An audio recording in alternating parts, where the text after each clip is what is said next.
Hello दोस्तों, welcome back to my new video. सबसे पहले डिस्क्लेमर देना चाहूंगा कि इस वीडियो को प्योरली एजुकेशनल पर्पस के लिए ही रिकॉर्ड कर रहा हूं। मैं कोई भी बाई या सेल का रिकमेंडेशन इस वीडियो के माध्यम से मैं आप लोगों को नहीं दे रहा हूं। पहला स्टॉक हमारे लिस्ट में आपके सामने है एंजल वन लिमिटेड। देखिए, तीन स्टॉक्स का डिटेल्ड वे में टेक्निकल एनालिसिस मैं आप लोगों के साथ शेयर करूंगा। एंजल वन को अभी थोड़ा सा आप लोग अपने रडार पे रखिए, क्योंकि लंबे समय से ये एक जोन, टाइट जोन के अंदर कंसोलिडेट करता हुआ दिखाई दे रहा है। करेंटली 231 के लेवल पे ये अवेलेबल है एंड बाकी फंडामेंटल में वैसा कोई मेजर चेंज तो हुआ नहीं है जिसको मैं कवर करूं इस वीडियो में। हाँ, टेक्निकल में जरूर चेंज हुआ है, तो डायरेक्टली हम लोग इनके टेक्निकल पार्ट में जंप करते हैं। यहाँ पे एंजल वन के स्टॉक के चार्ट को मैंने ओपन कर लिया है। अब ध्यान दीजिए कि same pattern multiple time repeat होता हुआ दिखाई दे रहा है। ऐसा नहीं है कि अभी के टाइम पे कोई सडन बिहेवियर हो रहा हो, समझ रहे हो ना। मैं चार्ट को जूम आउट करता हूं, आपको ये चीज क्लियर कट दिखेगा। सबसे पहले मेजर लेवल्स को आप जान लीजिए। ये है हमारा मेजर रेजिस्टेंस लेवल, पहले हुआ करता था ये रेजिस्टेंस। मल्टीपल टाइम्स यहाँ पे रिजेक्शन फेस किया स्टॉक ने, approx 2 years, and after 2 years strong consolidation stock ने इसका ब्रेकआउट दिया, तो जबरदस्त तेजी भी मिली देखने को। टेक्निकल वाइज जितना ऊपर जाना चाहिए था उससे कई ज्यादा ऊपर स्टॉक गया, एंड ऊपर जाने के बाद ऑब्वियसली इतना स्ट्रेच बाइंग अगर होगा with in a short period of time, कोई स्टॉक अगर 300% का रिटर्न डिलीवर करेगा तो क्या करेक्शन नहीं होगा? ऑब्वियसली आज नहीं तो कल करेक्शन तो होना है, क्योंकि इतना ज्यादा स्ट्रेच हो रहा है। यहां से करेक्ट अगर नहीं होता तो मे बी और थोड़ा ऊपर जाके होता, मगर करेक्शन होना था, ठीक है। अब फिर टॉप लेवल से करेक्शन स्टार्ट हुआ, फिर पर्टिकुलर लेवल से बाइंग हुआ। किस लेवल से बाइंग हुआ दोस्तों? जिस लेवल का स्टॉक ने ब्रेकआउट दिया था। समझ रहे हो ना किस तरीके से यहाँ पे वो लेवल्स वर्क कर रहे हैं। जो रेजिस्टेंस एक समय पे बार बार कंटिन्यूअस सेल ऑफ शो कर रहा था स्टॉक में, उसी रेजिस्टेंस पे एक स्ट्रेंथ के साथ बाइंग हुआ। फिर अगेन यहां से नीचे गिरा, एग्जैक्टली सेम लेवल पे सेकंड टाइम बाइंग हुआ, एग्जैक्टली सेम लेवल पे थर्ड टाइम बाइंग हुआ, एंड एग्जैक्टली सेम लेवल पे फोर्थ टाइम भी बाइंग हो रहा है। तो ये तो क्लियर कट आपको दिख गया कि हाँ भाई, मेजर सपोर्ट लेवल पे बार बार बायर्स स्टॉक को नीचे से पुश कर रहे हैं, एंड वो लोग गिरने नहीं दे रहे हैं। वो लोग क्या कर रहे हैं? नीचे से स्टॉक को उठा दे रहे हैं, ठीक है। ये पहला चीज पता चल गया। इसी के साथ अगर ये बार बार सपोर्ट पे आ रहा है, इट मींस किसी सर्टेन लेवल से बार बार स्टॉक में सेलिंग भी हो रहा है। वो कौन सा लेवल है? वो ये ट्रेंड लाइन है दोस्तों। ये जो ट्रेंड लाइन आप देख रहे हो ना, ये अभी के टाइम पे स्टॉक का रेजिस्टेंस बना हुआ। देखिए, इसी तरीके से अप्स एंड डाउन मूवमेंट करते हुए ना कोई स्टॉक एक पर्टिकुलर चार्ट पैटर्न क्रिएट कर देते हैं। तो यहाँ पे रेजिस्टेंस से स्टॉक में सेल ऑफ हुआ, first time, second time, third time, fourth time. मतलब कि रेजिस्टेंस से भी सेलर्स एग्रेसिव है, सपोर्ट लेवल से भी बायर्स एग्रेसिव हैं। अब इस कंडीशन में आप क्या कर सकते हो? आपको बस ये देखना है कि एट द एंड हार कौन रहा है, जीत कौन रहा है। क्योंकि जब सेलर हारेगा तो स्टॉक अच्छा खासा ऊपर की ओर मोमेंटम में जाएगा। अगर बायर जीतेगा, बायर अगर हारेगा तो स्टॉक मोमेंटम के साथ नीचे की ओर गिरेगा। तो आपको देखना है कि एंड रिजल्ट क्या निकल रहा है।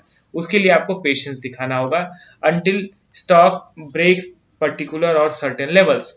तो स्टॉक के लिए देखिए, ये एक सपोर्ट है, ये एक रेजिस्टेंस लेवल है, एंड अगर ये ट्रेंड लाइन का ब्रेकआउट करता है तो एक मेजर चार्ट पैटर्न एक्टिवेट हो जाएगा, ठीक है, ट्रायंगल पैटर्न।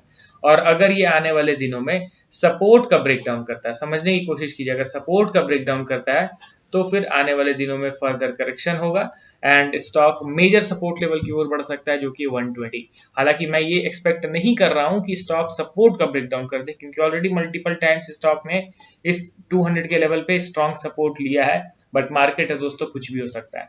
अगर आने वाले दिनों में सेलिंग थोड़ा सा ज्यादा इंटेंसिफाई हो जाएगा हमारे स्टॉक मार्केट में, हमारे इंडियन मार्केट में, तो शायद से एंजल वन अपने सपोर्ट लेवल का ब्रेकडाउन भी कर दे। इसीलिए आप लेवल ड्रॉ कीजिए एंड उसके अकॉर्डिंगली आप अपना एनालिसिस कीजिए। चलिए, अब हम लोग बढ़ते हैं अगले स्टॉक की ओर। हमारे लिस्ट में आपके सामने है, आईटी सेक्टर से बिलोंग करता है, कंपनी का नाम है टाटा एल्क्सी लिमिटेड। करेंटली देखा जाए तो 4238 के लेवल पे ट्रेड कर रहा है आफ्टर कंटिन्यूअस डाउनफॉल। फाइनली पिछले दिन स्टॉक में 4.9% का तेजी देखने को मिला, एंड इसको अगर देखा जाए तो ऑल टाइम हाई से ऑब्वियसली काफी ज्यादा तो टूट चुका है, एंड इसका ऑल टाइम हाई 10,000 के ऊपर था। वहां से गिरता हुआ ये स्टॉक आ चुका है 4,200 के आसपास। मतलब मोर देन 50% का करेक्शन स्टॉक में हम लोग को मिल रहा है देखने को। प्लस अगर आप इनके शेयर होल्डिंग पैटर्न को भी देखोगे तो जबरदस्त है, लगातार एफआईज एंड डीआईज का इन्वेस्टमेंट बढ़ता ही जा रहा है। एक बार इनके वैल्यूएशन के चार्ट को देख लेते हैं। तो चलिए, बाकी के आईटी कंपनीज की तरह इनके भी रिजल्ट्स थोड़ा बहुत पिछले कुछ क्वार्टर्स में गिर रहे हैं एंड वैल्यूएशन को देखा जाए तो वैल्यूएशन भी अच्छा खासा ड्रॉप कर गया है। 110 के आसपास जो पी रेशियो था वो अभी गिर के 40 के आसपास आ चुका है। अब टेक्निकली अगर इसके चार्ट को आप देखोगे तो आपको कुछ चीजें पता चलेंगी। यहाँ पे आप टाटा एल्क्सी के चार्ट को मैं ओपन करता हूँ। अब आप क्या देख रहे हो, ऑलरेडी स्टॉक ने अपने सपोर्ट का ब्रेकडाउन कर दिया। अब सपोर्ट का ब्रेकडाउन किया है एंड अगर अचानक से बाइंग स्पाइक आएगा तो आप क्या करोगे?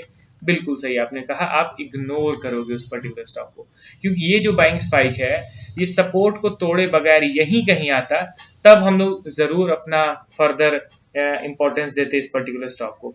बट ये सपोर्ट को ब्रेक करके नीचे गिर के बाइंग स्पाइक दे रहा है, इट मींस इसमें अब कुछ खास स्ट्रेंथ बचा नहीं। एंड बाइंग स्पाइक का क्या है दोस्तों, गिरता हुआ स्टॉक थोड़ा बहुत तो पुल बैक क्रिएट करेगा ही, उसको हम लोग बुलिश थोड़ी ना मान सकते हैं। जैसे कि यहाँ से स्टॉक कंटिन्यूअस सेल ऑफ हुआ और यहाँ पे शार्प बाइंग हुआ तो क्या इसको बुलिश थोड़ी मान लेंगे उस समय? आप देखो तो जो सपोर्ट लेवल था उस सपोर्ट लेवल को रेजिस्टेंस मान के दोबारा से तो स्टॉक एट द एंड नीचे की ओर ही गिर गया। तो मेजर ओवरव्यू आप आइडेंटिफाई कीजिए, शॉर्ट टर्म के मूवमेंट्स को इग्नोर कीजिए, शॉर्ट टर्म के वोलेटिलिटी को आप इग्नोर कीजिए। मेजर ओवरव्यू में क्या दिखा क्लियर कट कि टाटा एल्क्सी ऑलरेडी सपोर्ट तोड़ चुका है, लोअर लेवल पे थोड़ा सा बाइंग हुआ है डेली टाइम फ्रेम में, जिसको हम लोग उतना इंपॉर्टेंट कंसीडर नहीं करेंगे तो ज्यादा बेहतर रहेगा। अगला और last stock again IT sector से ही बिलोंग करता है। कंपनी का नाम है LTIMindtree लिमिटेड। करंटली देखा जाए तो 4299 के लेवल पे अवेलेबल है एंड इसमें भी अच्छा खासा करेक्शन दोस्तों ऑल टाइम हाई से हो रहा है। मतलब 7,500 के आसपास जाने वाला स्टॉक अभी ट्रेड कर रहा है 4,300 के आसपास। कंपनी के फंडामेंटल्स में कोई बड़ा रेड फ्लैग आपको नहीं मिलेगा। सारे आईटी स्टॉक्स स्ट्रगल कर रहे हैं, उसी का असर इस स्टॉक में भी हो रहा है। एंड LTIMindtree के शेयर होल्डिंग पैटर्न को आप देखोगे तो जबरदस्त तरीके से इन्वेस्टमेंट भी बढ़ रहा है बड़े प्लेयर्स का। पब्लिक का शेयर होल्डिंग 11.2% से गिर के 8% पे आ गया है। मतलब कि सारा जो स्टेक है पब्लिक से शिफ्ट हो गया है बिग प्लेयर्स के पास। एंड चलिए हम लोग एक बार इनके टेक्निकल पार्ट को भी कवर करते हैं। देखिए अभी के टाइम पे मोस्ट ऑफ द सेक्टर्स आप देखोगे तो स्ट्रगल कर रहे हैं, वो नीचे की ओर गिर रहे हैं। आप किसी एक पर्टिकुलर स्टॉक को ब्लेम नहीं कर सकते कि नहीं यार ये स्टॉक अच्छा परफॉर्म नहीं कर रहा है। आप समझ रहे हो ना? यहाँ पे अगर LTIMindtree का चार्ट में ओपन करूं तो आपको दिखेगा कि ये भी अपने मेजर सपोर्ट पे आ गया है। जो स्टॉक्स मेजर सपोर्ट पे आ गए हैं ना, थोड़ा सा वहां पे हमें अलर्ट रहना है, क्योंकि आने वाले दिनों में ही पता चल जाएगा कि ये सपोर्ट को ये स्टॉक्स तोड़ेंगे नीचे की ओर या फिर फाइनली बेस क्रिएट करके ऊपर की ओर मूव करेंगे। समझ रहे हो ना? तो जिस लेवल से एक बड़े मूव की आशंका रहती है उन लेवल्स पे थोड़ा हम लोग को क्लोजली ट्रैक करने की जरूरत रहती है। LTIMindtree को आप देखोगे तो अपनी मेजर सपोर्ट पे आ गया है। लॉन्ग टर्म स्ट्रेटेजी अगर मैं आपको बताऊं तो मैं यहाँ पे करंट मार्केट प्राइस में कुछ क्वांटिटी आराम से बाय करना प्रेफर करूंगा, बट स्मॉल क्वांटिटी, क्योंकि यहाँ पे कोई बुलिश प्राइस एक्शन नहीं बना है। एटलीस्ट अगर मुझे 10 शेयर खरीदने हैं ना तो मैं 4 शेयर तो खरीद ही लूंगा या 5 शेयर भी खरीद सकता हूं मैं इस करंट लेवल पे, क्योंकि ऑलरेडी वैल्यूएशन भी स्टॉक का डाउन है एंड अच्छा खासा ये वैल्यू इन्वेस्टिंग वाला लेवल भी है। तो उस बेसिस पे ये स्ट्रेटेजी मैं आप लोगों को बता रहा हूं अपना। तो चलिए मिलता हूं नेक्स्ट वीडियो के साथ। Okay then, bye bye.